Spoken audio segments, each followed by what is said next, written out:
What is Heilagr? Today on another episode of Frith TV, we're going to answer that question. I'm your host Burke, here to discuss the core heathen concept of Heilagr. Heilagr is a word that means holy. It also has a cognate that means healthy. And this is a very important concept in heathenry because these ideas are very, very much related. They are core principles that stem from the same place. The idea that your holiness and your health are related is a very ancient idea, and it is a very central idea to heathenry. It's a sense of completeness and a sense of balance that we have with our lives. And so as we delve into this, keep that core concept in mind of balance, because we're going to come back to balance again and again as we examine what is Heilagr. To start with, since Heilagr means holy, we will look at our gods. In our examination of the gods as they relate to Heilagr, I would like to present a little bit of George Dumézil's tripartite theory. You're going to see that as we discuss these things, or you'll see it in other scholarship. Basically, what it means is that there are three main functions that the gods have. They either have a status of creating order, of defending that order, or bringing prosperity within that order. While all the gods have different aspects, the chief gods associated with these three functions, as can be seen at the Temple of Uppsala, are Odin for bringing and creating the order, Thor for warding the order once it is created, and Ingfreyr, the good Lord, for bringing prosperity within that order. And so along this line of thinking of Heilagr, the holiness of the gods, we can think about that holiness, that healthiness in our own lives. And so if you have Odin being too far out there with his order and really control, dictating things, manipulating things, that gets out of hand. Same thing with Thor. If you get too complacent, being right there in the middle, things get out of hand. And likewise with Ingfreyr, if you get too much into bounty, into joy, you border on into the hedonistic aspect of Ingfreyr, that is also unhealthy. These ideas about balance and health and holiness are very ancient Indo-European ideas. You can see these things in the writings of the Greeks, in particular Socrates, when he talks about eudaimonia, the good life and the best life. Perhaps you're familiar with the idea that Socrates said that the unexamined life is not worth living. There are certain things to have a good life that we need, and some of these things are to be physically healthy, to be mentally healthy, to be balanced. Socrates said that we should all constantly improve ourselves. And these things, they tend to give us balance in life. So if you look at the different aspects of your life and you improve all those aspects in life, you come up with a better life. And this, in heathenry, is the idea of Heilagr. And so when we talk about things being Heilagr, when we ask ourselves, is this Heilagr? We are examining our lives much in the manner of Socrates. Now, you can look at our gods in this tripartite function and say, yes, Odin is a creator of order, but Odin is also a defender of that order. Odin is a warrior god.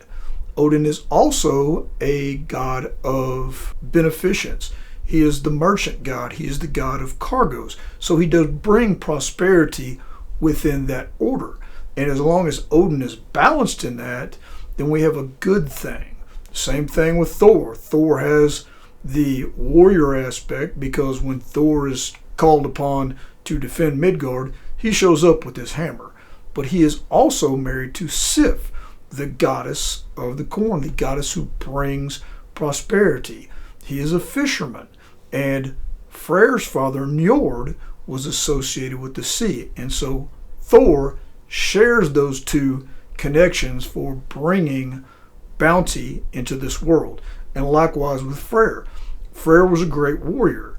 He had the sword of vengeance, which he gave up to win the hand of Gerd, and he fights at Ragnarok. He kills Beli with a stag's horn. So you must have been a very accomplished warrior if you're going to defeat one of your foes with a stag horn.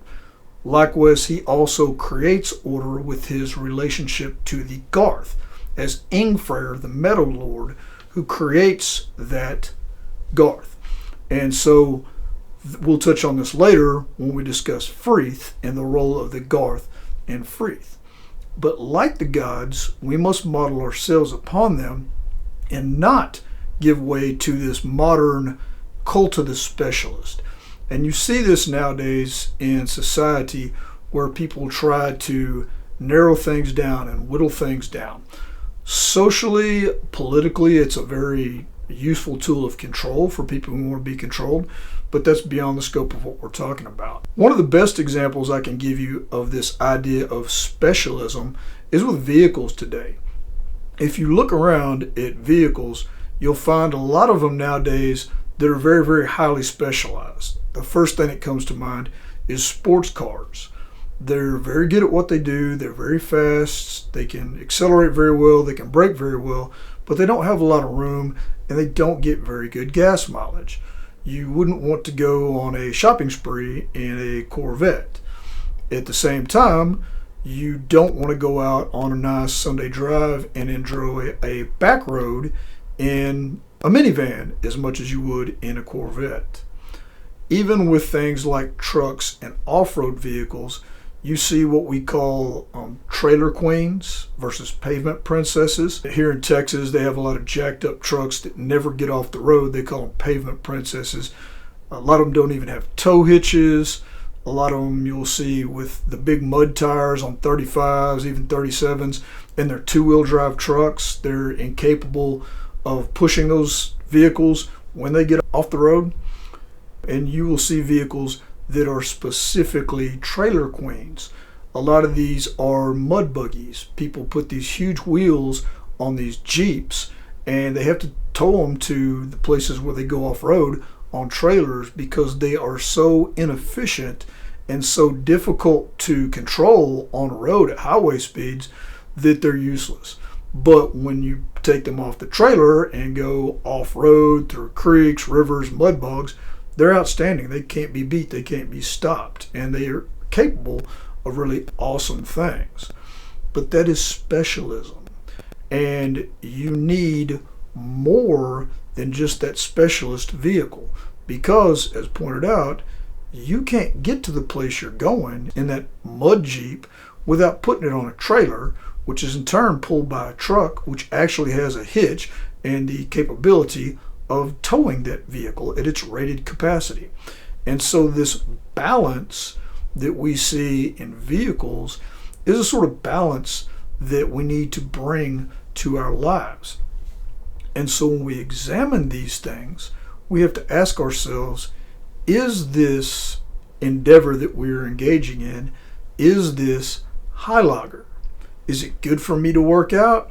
Yes, it is good for me to work out because I have better health. I'm physically more able to perform work, to perform tasks, and to maintain my home and complete projects. Is it healthy for me to be a bodybuilder? Possibly so. I know a real good friend of mine who is an accomplished bodybuilder who is in superb physical shape, and he also has a wife, a family, and he has a home and a career that he maintains. He does this in a Heilagr fashion. He has a healthy balance to his life. Now, do I take up golf and I get into golf to the point where I'm taking off work to go golf, I work all week and then I golf, and then I go out on the weekends to golf and I neglect my family, that my kids don't know who I am, they never spend any time with me because daddy is out golfing or hunting or any of these other hobbies, then something that normally would be good becomes bad because you're out of balance. You are unhealthy. You are Heilagr, or out of holiness. Now this word Heilagr or Heilagr, depending on the conjugation, is a Norse term that our ancestors used for people who were what we would call outlaws. There was an idea that the law, which came from the gods to the people, and much like our American Constitution, we were governed by the just consent of the people. That was the idea in all ancient Germanic societies. And so the idea was that the law was a sort of holiness, and so someone would be protected by the law. They would be Heilagr, but they could do things that will put them outside of the law, such as commit a manslaughter. So you'll read in the sagas where a man would kill another man, and he would in turn be killed in a feud. And when they all went to court, it would be determined that the person who initially did the killing and was subsequently killed was what they call he fell Heilagr, which would be outside of the protection or the holiness of the law. And so this concept is a kind of tolerance. Now, today we think about tolerance as something that's just laissez-faire, that, hey, we have tolerance and anything goes. That is not the idea traditionally of tolerance, either in things like manufacturing or in the law. So my first introduction to tolerance per se was with machine drawing, with drafting. And the idea would be that a part would have a certain tolerance, and that it's supposed to be maybe 1/4 of an inch, and it would have a tolerance plus or minus of, say, 2 or 3/100ths of an inch. Sometimes that tolerance was nothing more, like +0.0 or minus 2 or 3/100ths of an inch. And the reason being that if you're going to put this part, say, into a plastic or rubber bushing or grommet, then yeah, you can give or take 2 or 3/100ths of an inch. But if you're going to put it into another steel slot, then it can't be any bigger than that, but it'll have a smaller tolerance to still function. And so we as humans, in order to function in a society, need to have that same kind of tolerance. And these tolerances in our personal interaction, we tend to call these things boundaries. For example, one of my personal boundaries is don't raise your voice at me. I don't like that for many different reasons. And so I do not accept people raising their voices at me and yelling at me. If that happens in some kind of interaction, I'm gone. Bye.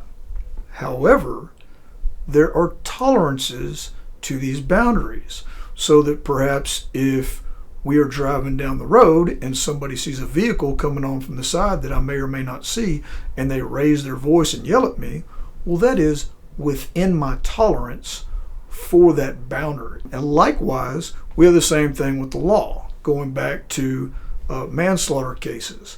Even today, there are tolerances within the law. And so in the first case, when someone fell Heilagr, it is because what was done was within the tolerance of the law. Our societies have always had standards and boundaries as far as conduct.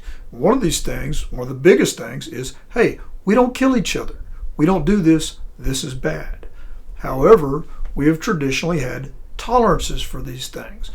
Going back to the sagas, it may have been that someone who was killed by another person did something to put them Heilagr, or outside of the holiness of the law. Likewise, our law still recognizes these tolerances to the boundaries of society today. For instance, if we are sitting around in the house at a kid's birthday party and someone kicks in the door and snatches up 2 kids and starts running outside with them, and another person in attendance at the party uses deadly force and unalives that person, then our law recognizes that you can use deadly force in that instance to defend the lives of those 2 innocent children. This is a tolerance, or in a legal sense, it is an affirmative defense to the act of a manslaughter or a murder. They still did that. It is still technically a crime, but there is an affirmative defense because it is Heilagr. And the person who came into the house and snatched up those kids would have fallen o Heilagr in the laws of our ancestors, or in today's language, the person who acted is justified. And so not only are these concepts still with us, but the words are still with us. Heilagr is cognate with hello. Today, when we say hello, we are wishing someone holiness or we are wishing them good health. When I went to Iceland, saying hello was hey, which was really convenient being from Texas because I was able to say hey y'all and everybody understood. But the Icelandic hey is a direct cognate with hail, which means holy and healthy. You're also very familiar with this term in the wassail from England. The wassail was, hey, be holy, be healthy, be happy. It was part of a ritualized drinking formula that came down both from the Anglo-Saxon wassail tradition and the Danish Vestheil tradition, when the Saxons and the Danes were living in the same area during the time of the Danelaw and they merged. It was very much a greeting that they shared in common. There was a ritual drinking formula in which one would say Vestheil, which is to wish someone health and holiness, and the response was Vestrink, which is I will drink to that, basically. And so these things still come down to us today. The things that underpin this core heathen concept of Heilagr are still very much with us today in popular culture. And so as we continue to learn more about heathenry and these core heathen concepts leading up into Frith, which is to most heathens the goal, the epitome of the heathen life, we will learn to examine our lives, examine our conduct, and see what is holy for us, what is healthy for us. So, I hope that you enjoyed this episode of Frith TV and that you learned something from it. If you did, give us a like, subscribe to it, and leave us a comment about something that you did like, any kind of constructive criticism. And if you have any ideas for future videos, what you want to see, go ahead and let us know. And as we say down here in Texas, skål, y'all.